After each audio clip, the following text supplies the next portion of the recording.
योग दर्शन के आधार पर शरीर के महत्व को समझने के बाद इस पर चर्चा प्रारंभ की थी कि भगवान ने हमारे शरीर का महत्व क्यों है, क्यों इसको इतना श्रेष्ठ और ज्येष्ठ माना गया है।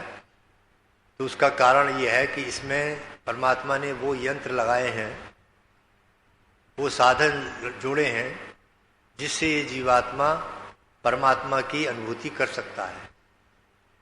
और किसी शरीर में परमात्मा ने ये साधन उपलब्ध नहीं कराए। तो उन्हीं साधनों में चर्चा करते करते हमने आपके सामने चर्चा की कि जिस योगाभ्यास की बात की जाती है और अति प्रेम जिसके द्वारा जीवात्मा को परमात्मा का आनंद मिलता है, तो उसके लिए ये बताया गया कि इसमें चित्त की भूमिका बहुत महत्वपूर्ण है। चित्त को समझने के लिए बड़ा बार बार हम इस बात की ओर इशारा करते हैं। जैसे मोबाइल फोन में हमारे ये चिप्स पड़ा है, इसमें क्या है, इसमें सारी मेमोरी भरी हुई है। जितना भी हमने पिछले जो भी सुना है, बोला है, वो सब मेमोरी के रूप में इसमें उपस्थित है। ऐसे ही परमात्मा ने भी ये चिप्स जो है चित्त की नकल है। चित्त बनाया, उसमें जितने जन्म जन्मांतरों के जो संस्कार शेष रह गए, जो भी भोगा हमने, उनकी जो वासना नहीं वास, जैसे एक कटोरी में आप कपूर रख दें और उसके बाद कपूर को हटा दें तो वो कटोरी में इस कपूर की वास बस जाती है। ठीक इसी प्रकार से जो जीवात्मा जब हम कर्म करते हैं तो उसके अच्छे बुरे कर्मों के परिणाम स्वरूप जो संस्कारों की वास रुक जाती है, वो कहाँ बसी रहती है, वो चित्त में रहती है। और उसी आधार पर बुद्धि निर्णय करती है और फिर जीवात्मा आगे काम करती है। तो चित्त के लिए हमने आपको बताया कि 5 प्रकार का चित्त है, जिनका वर्णन हमारे योग दर्शन में किया गया है। एक है क्षिप्त, मूढ़, विक्षिप्त, एकाग्र और निग्रह। अंतिम 3 में योग लगता है, समाधि होती है। वो भी हमने आपके सामने स्पष्ट किया। समाधि के 2 प्रकार बताए, एक संप्रज्ञात समाधि, एक असंप्रज्ञात समाधि। इसको हम निर्वीज समाधि भी कहते हैं, सभी समाधि भी कहते हैं। ये संप्रज्ञात समाधि 4 प्रकार की होती है, वितर्कानुगत, विचारानुगत, आनंदानुगत और अस्मितानुगत। अब इस चित्त की जो है वृत्तियां होती हैं, उसको भी हमने आपके सामने स्पष्ट किया कि वृत्तियां क्या हैं। जैसे सागर में, समुद्र में कोई पानी रुका होता है, जरा सी हवा जब चल पड़ती है तो उसमें तरंगें पैदा हो जाती हैं, वाइब्रेशन। इसी प्रकार से चित्त में जो कुछ हमने खाया पिया है, जो बसा हुआ है, उसमें जो वाइब्रेशन पैदा होती है, उसी वाइब्रेशन का नाम वृत्ति है। तो अब इन वृत्तियों को, इनके बारे में भी हमने चर्चा की। ये 5 प्रकार की हैं, प्रमाण, विपर्य, विकल्प, निद्रा और स्मृति। ये 5 प्रकार से इनके किए गए हैं, जिन वृत्तियों से हम प्रभावित होते हैं। इनका वर्णन हमने किया। अब योग ने बताया, ऋषियों ने, कि योग क्या है, समाधि कैसे लगेगी, ध्यान कैसे लगेगा। बोले इन वृत्तियों का निरोध कर दो। तो पहले सीधे एकदम से निरोध नहीं होगा, पहले उससे पहले पायदान रखा एकाग्रता। पहले वृत्तियों को किसी एक देश स्थान विशेष पर अपने शरीर में एकाग्र करो, वहां ध्यान लगाओ। एक कोई भी स्थान पकड़ लो आप।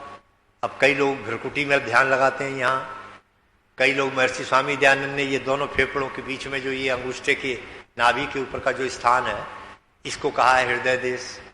बोले इसमें डुबकी लगाने से, खोजने से परमात्मा मिल जाता है। ये स्वामी दयानंद ने ऋग्वेद भास भूमिका के उपासना प्रकरण में लिखा है। तब स्वामी जी इससे बड़ा तो कोई योगी है नहीं बदकालीन युग में। तो उन्होंने जो अपने अनुभव के और जो आधार पर लिखा है, तो हमें भी वहीं पर ही मानकर ध्यान लगाना चाहिए और खोजना चाहिए। तो अब ये पहले खोजने से पहले तो वहां ध्यान लाए, पहले क्या है, वहां वृत्तियों को एकाग्र करना पड़ेगा। और अब वृत्तियों पर एकाग्रता लाने के लिए, निरुद्ध करने के लिए तो 2 साधन बताए हैं योग दर्शन में। पहला साधन बताया है अभ्यास और दूसरा है वैराग। कल हमने अभ्यास तक की चर्चा की थी कि अभ्यास के द्वारा निरंतर जिस काम को करेंगे आप तो उसके द्वारा जो फल है वो हमें प्राप्त हो सकेगा। अब उसके बाद बैराग की बात करके हमने छोड़ दिया था कल कि बैराग क्या होता है। तो बैराग दो प्रकार का होता है। बैराग शब्द को ही जहाँ विश्लेषण कर लें तो बैराग का उल्टा राग होता है। किसी चीज में जब हमारी आसक्ति हो जाती है, जुड़ जाते हैं, राग पैदा कर लेते हैं, पर ऐसा लगता है कि इसके बिना तो हम रह ही नहीं सकते, तो उसको राग कहते हैं। अब उसमें जो बाधा आती है उस काम के करने में, उस चीज के प्राप्त करने में, तो उससे हम द्वेष करने लगते हैं। ये हमारे रास्ते में ये बाधक है। हम जैसे प्राप्त करना चाहते हैं, मुझे तो ये चीज मिल जाती, लेकिन इनकी वजह से इन्होंने बाधा डाली तो जो है मेरे को ये चीज नहीं मिली। तो इससे क्या मेरे अंदर पैदा हो गया? द्वेष पैदा हो गया उस व्यक्ति के प्रति, ये द्वेष पैदा हो जाता है। तो अब इसी प्रकार इन पर विजय पाने के लिए क्या किया जाए? कौन सा साधन है? तो उसके लिए जो साधन है वो योग दर्शन बता रहा है कि अभ्यास और बैराग को समझो पहले। अब बैराग का शायद मैंने यहां उदाहरण दिया हो कि नहीं, मुझे ध्यान नहीं आ रहा। एक भृतहरि महाराज की घटना आती है। भृतहरि महाराज जो राजा थे, अपने जमाने के बहुत अच्छे राजा थे, राजपाट चलाते थे। अब देखो कैसे, जिसे कहते हैं अपर वैराग होना। एक पर वैराग होता है, अपर वैराग घटनाओं के द्वारा होता है। मैं अपने बेटे से बहुत प्यार करता था, पत्नी से बहुत प्यार करता था, उसने मुझे मान लो धोखा दे दिया, किसी वजह से मेरा साथ नहीं दिया, तो मुझे उस घटना से वैराग पैदा हो जाता है कि यार ये दुनिया क्या है। मैं किसी के लिए चाहता हूं, उसके लिए सारा जीवन मैंने खपा दिया, सारा उल्टे सीधे काम भी किए उसको धन कमा के देने के लिए, और उसका व्यवहार ये है। तो ऐसी जो घटनाएं हैं इसको कहते हैं, उससे भी वैराग पैदा होता है, तो उसका नाम है अपर वैराग। तो महाराज भृतहरि जी की घटना जीवन की समझने के लिए इस बात को बहुत स्पष्ट उदाहरण है। भृतहरि महाराज राजा थे, राजपाट चलाते थे। एक दिन उन्हीं के राज्य में दरबार में एक साधु आया, और साधु आकर राजा ने बड़े प्रेम मोहब्बत से उसको सम्मान के साथ बैठाया आसन पर। उसके बाद उसको जलपान आदि कराया। फिर उससे आने का कारण पूछा कि बताओ क्या, कैसे आए। तो साधु ने अपने बैग में से, थैले में से एक फल निकालकर वो राजा को दे दिया कि महाराज ये मैंने आयुर्वेद की दृष्टि से ये फल की खोज की है, और इसको अमर फल कह सकते हैं। जो भी इसको खाएगा उसकी आयु बहुत बड़ी हो जाती है, लंबी होगी। तो मेरे मन में ये विचार आया कि आप बहुत अच्छे राजा हैं, आपके राजपाट में प्रजा बहुत खुश है, तो आपकी लंबी आयु होकर ही सारी प्रजा का भला होगा। तो इसलिए मैं चाहता हूं आप इस फल को खाओ। ये फल लेकर आया हूं आपके लिए। राजा को बड़ा अच्छा लगा कि भाई हमारे राज का एक साधु भी हमारे प्रति इतना विश्वास और आस्था रखता है। उन्होंने फल ले लिया और साधु को विदा कर दिया। जब विदा कर दिया, अब ये मनुष्य की कमजोरी होती है, ह्यूमन वीकनेस, कि वो जिस चीज को कोई बढ़िया चीज से मिलती है तो वो खुद नहीं उसको भोगता, खुद नहीं खाता, वो जिससे प्यार करता है उसको खिलाना चाहता है। तो महाराज ने भी वो फल खुद नहीं खाया, और वो अपनी जो महारानी थी राज की, उसे बहुत प्यार करते थे, तो वो फल उसके लिए ले गए। जब गए शाम को दरबार में अपना महलों में, तो फल ले जाकर और वो ही सारे शब्द दोहरा दिए कि ये फल ऐसा है, अमर फल कहते हैं, जो भी खाएगा उसकी आयु बहुत लंबी हो जाएगी और स्वस्थ रहेगा वो। तो मैं आपसे बहुत प्यार करता हूं, मैं चाहता हूं तुम खाओ इसको। तो महारानी को बहुत अच्छा लगा, वो फल रख लिया। फल रख के अब महाराज चले गए, लेकिन वो फल खाया महारानी ने भी नहीं। काल का चक्र देखिए कि वो फल उसी राज्य का जो एक महामंत्री था वो उससे प्यार करती थी। जब वो मिलने के लिए आया तो वो फल उसने उसको दे दिया, महामंत्री को, और वही बात सब दोहरा दिए कि ये ऐसे ऐसे है, अमर फल कहते हैं, ये है वो है, और मैं चाहता हूं कि तुम खाओ इसे, मैं तुमसे बहुत प्यार करती हूं।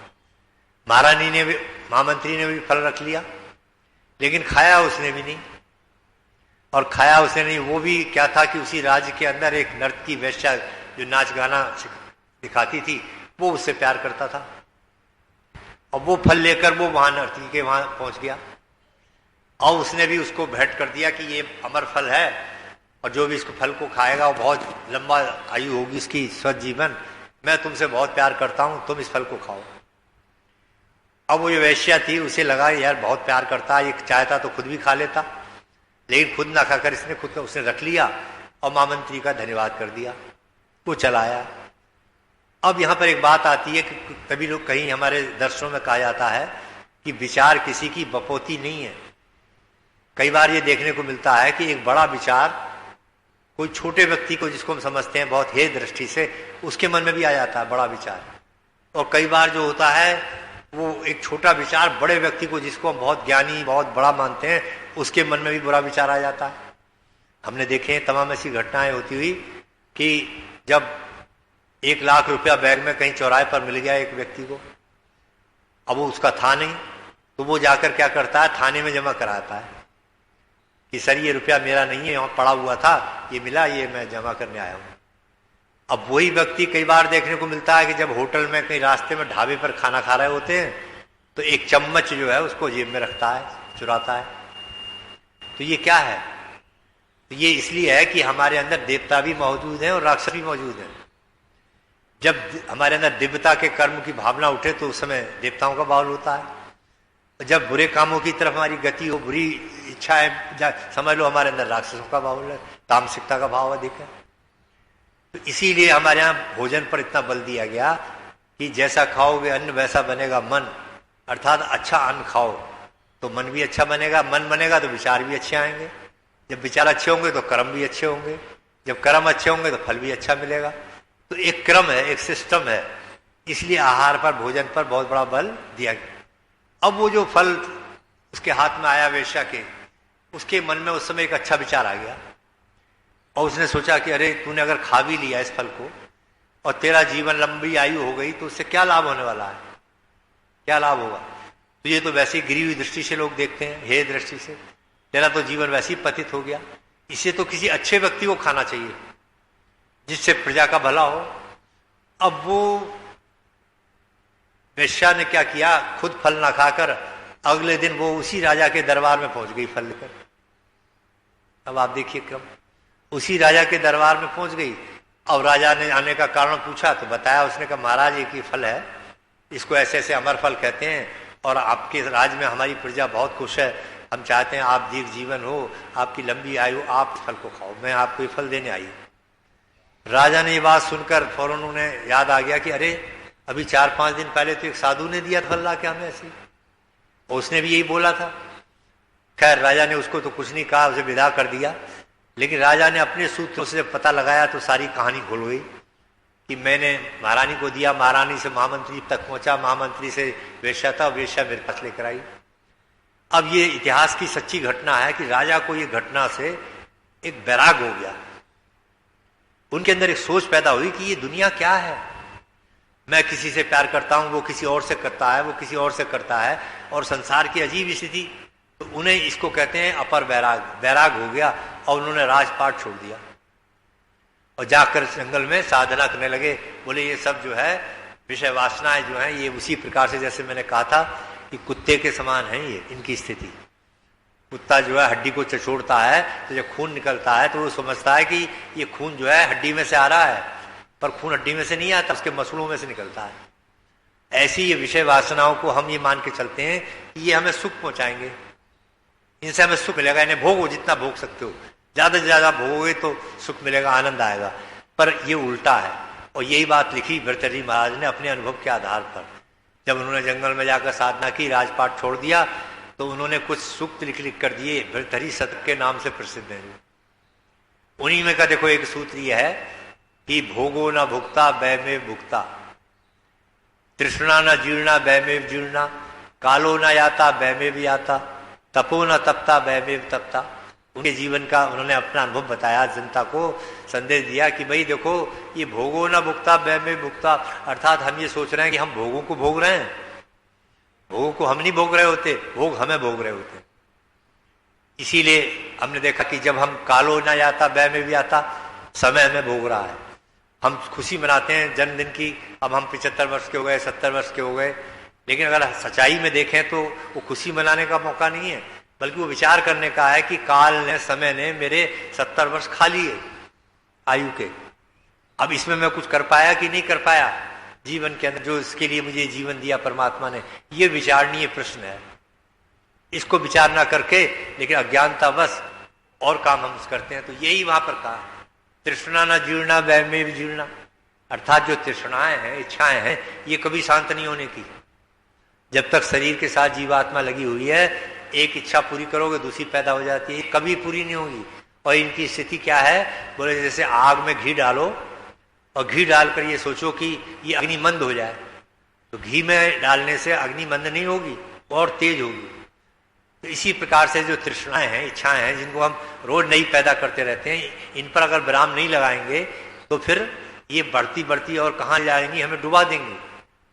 हम लोग जब पढ़ा करते थे उस जमाने में, तो कुछ दोपाइयाँ, ये बड़ी अच्छी अच्छी चौपाइयाँ होती थी, तो वहां पर वर्णन किया जाता था। यही सब सिखाने के लिए था ही उसका उद्देश्य।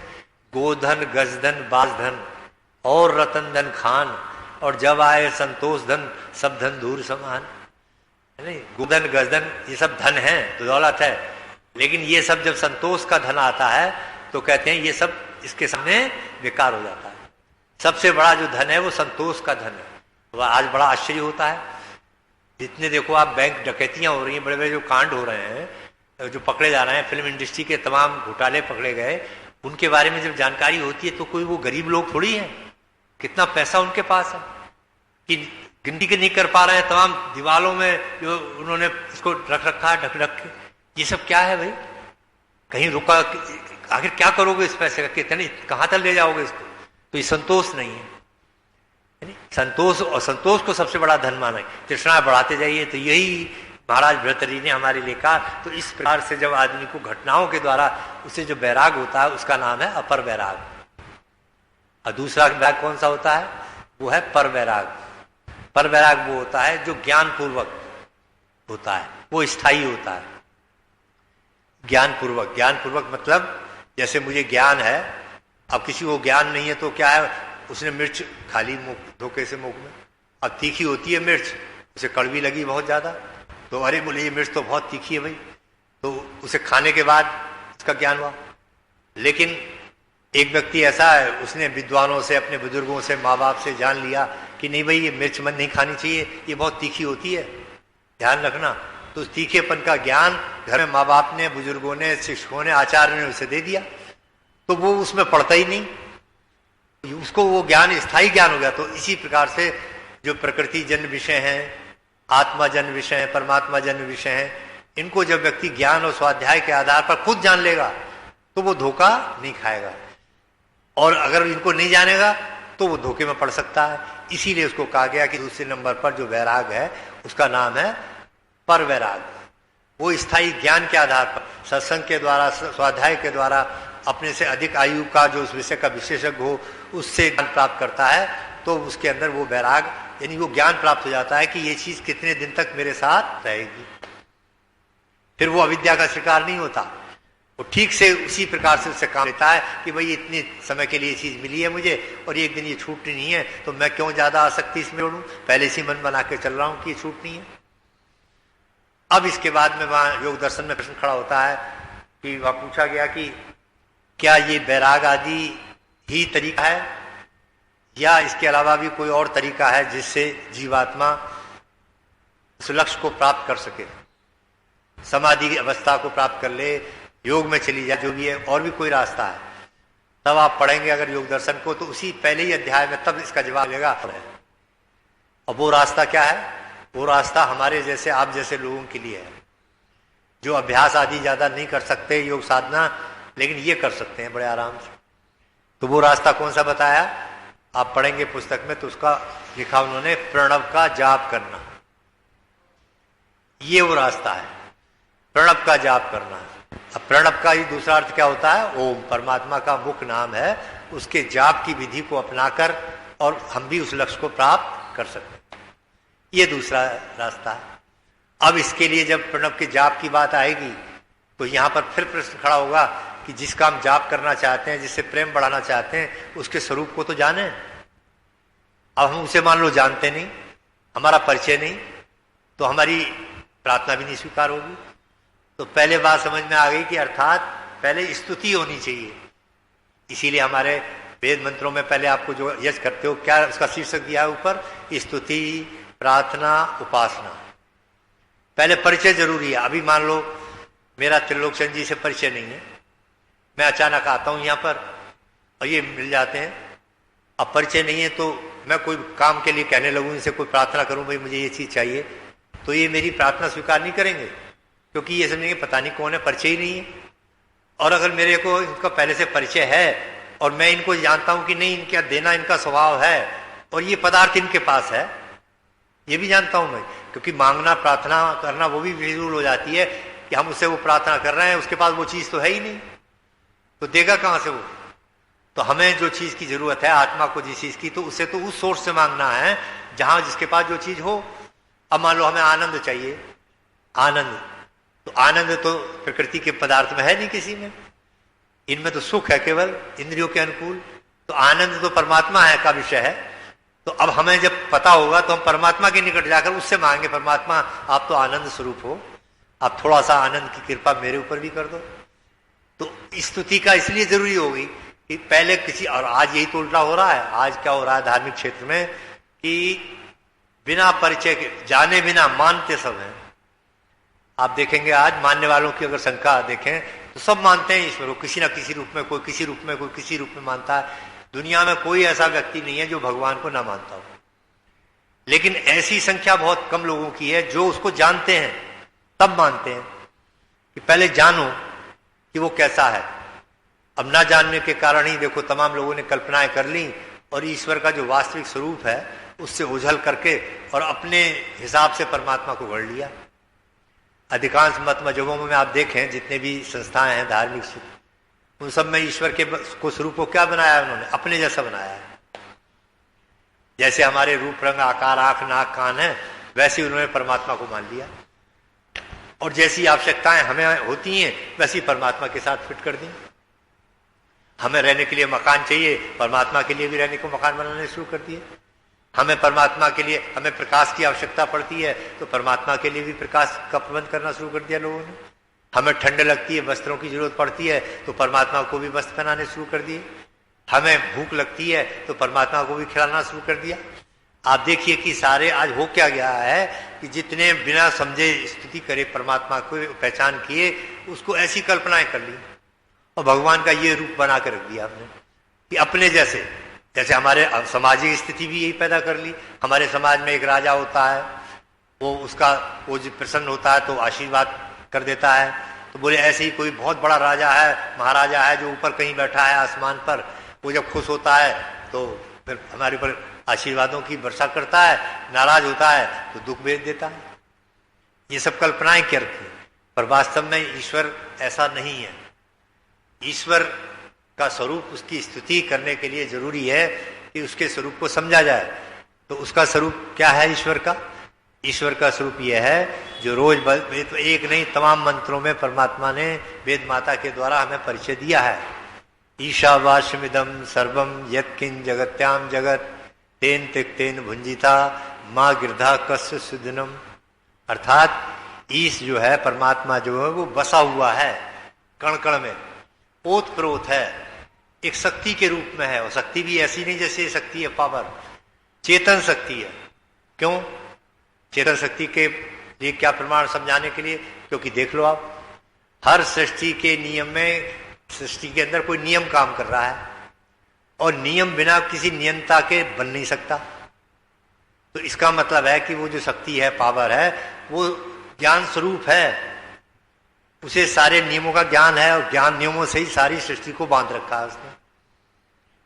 ये देखिए आप, अब हमारे विज्ञान का क्या नियम है? विज्ञान का न्यूटन ने एक नियम निकाल कर दिया कि प्रत्येक पदार्थ जो जड़ पदार्थ है, वो अगर बाहर से उसमें बल ना लगाया जाए तो वो स्थायी रहेगा, स्थिर रहेगा। और कोई पदार्थ अगर गतिशील है तो उसमें बाहर से अवरोध ना खड़ा किया जाए तो वो रुकेगा नहीं। अब यही पूछो, वैज्ञानिकों से पूछा जाता है कि बताओ भाई, ये प्रकृति तो जड़ है, अब इसके अंदर तो हर चीज में गति है, पृथ्वी भी घूम रही है, सूरज भी घूम रहा है, छोटे छोटे एटम के अंदर भी घूम रहे हैं, इलेक्ट्रॉन प्रोटॉन न्यूट्रॉन घूम रहे हैं तमाम, और उनके घूमने से घर्षण पैदा हो रहा है, उसी से ऊर्जा मिल रही है, तो ये गति किसने दे दी? जड़ पदार्थ में तो अपने आप गति आ नहीं सकती। अब ये माइक है, यहां रखा है मेरे सामने, जब तक कोई चेतन पदार्थ, चेतन व्यक्ति उठाकर यहां नहीं रखेगा, ये यहां अपने आप नहीं चला जाएगा। इसको हटाने के लिए, गति देने के लिए इसे एक चेतन शक्ति की जरूरत है। और तो पता लगा कि वो, इसका मतलब है सृष्टि के अंदर जो इतने नियम काम कर रहे हैं, एक एक चीज नियमों में बंधी हुई है, तो उसको चलाने वाला व्यक्ति कोई बुद्धिमान चेतन सत्ता है, और वो उसका नेटवर्क सर्वत्र व्यापक है। इतना ब्रह्मांड विशाल है कि किसी एक सीमित स्थान पर बैठकर वो इतनी बड़ी सृष्टि का संचालन नहीं कर सकता। ये जब ज्ञान हमारे अंदर आ जाता है, तब हमारा ये सब चीजें जो मंत्र आदि बोलते हैं संध्या में, वो इसी प्रयोजन के लिए तो हैं। चित्रम देवानाम उद्गादनिकम चक्षु मित्रस्य वरुणसाग्ने आपा ध्यावा पृथ्वी अंतरिक्षम सूर्य आत्मा जगतस्तु सस्य स्वाहा।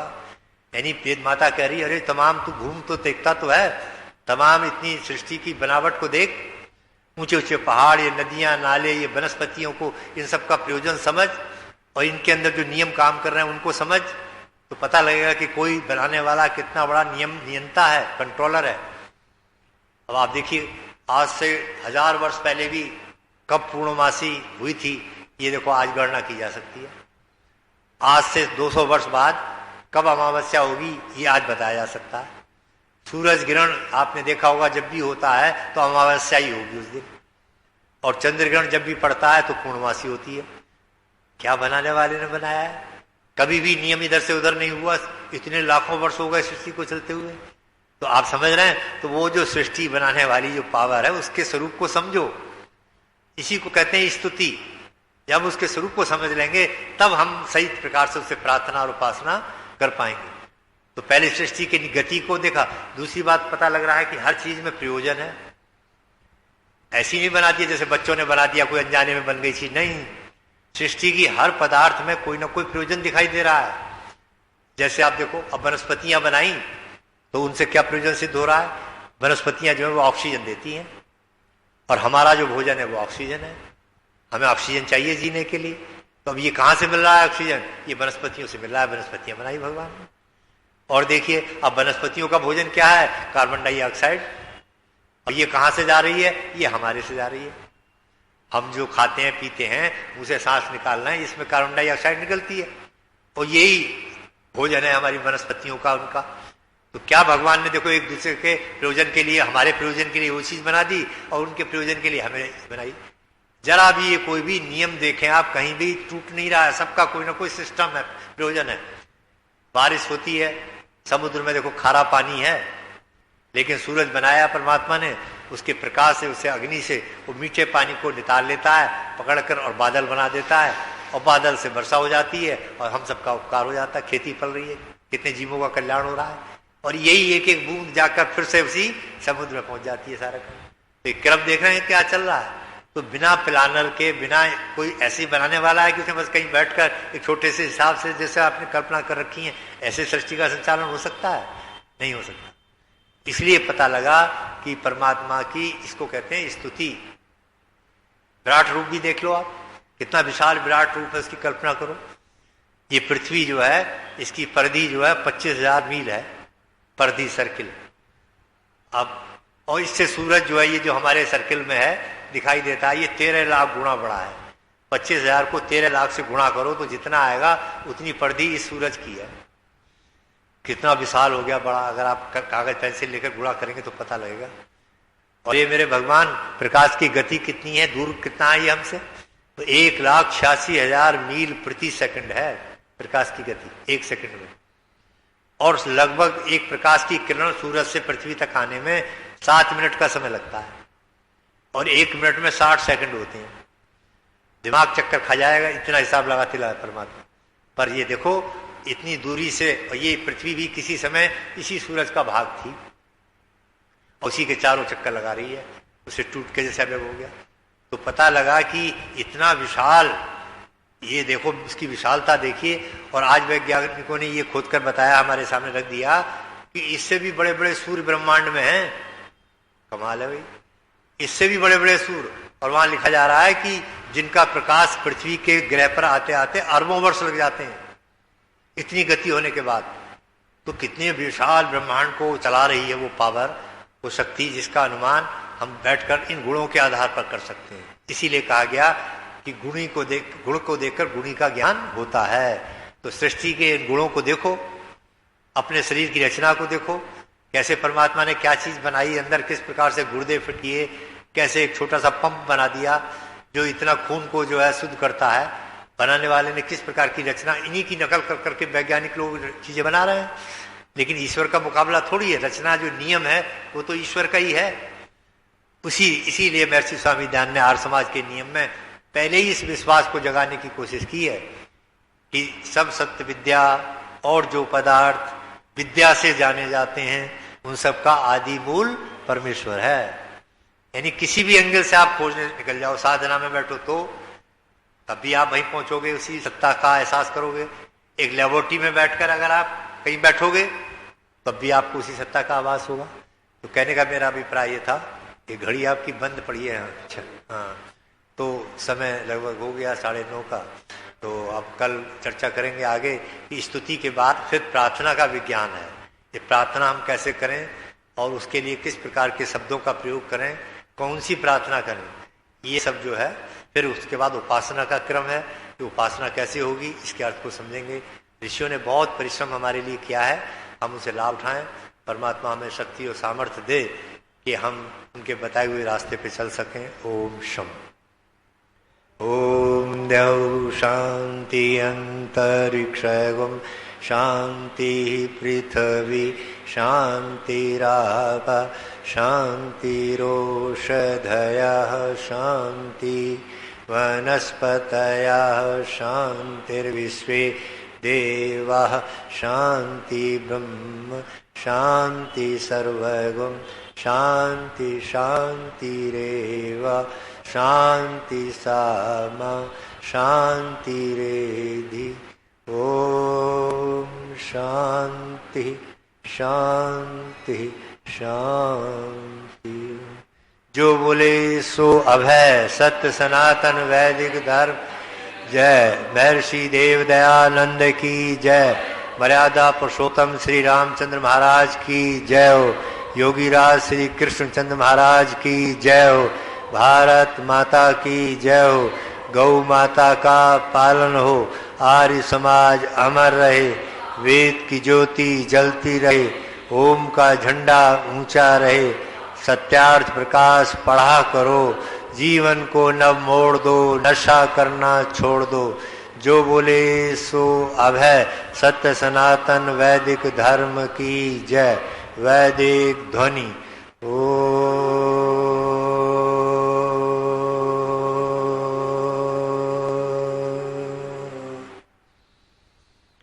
वैदिक अभिवादन सभी को सादर नमस्ते। बहुत बहुत धन्यवाद।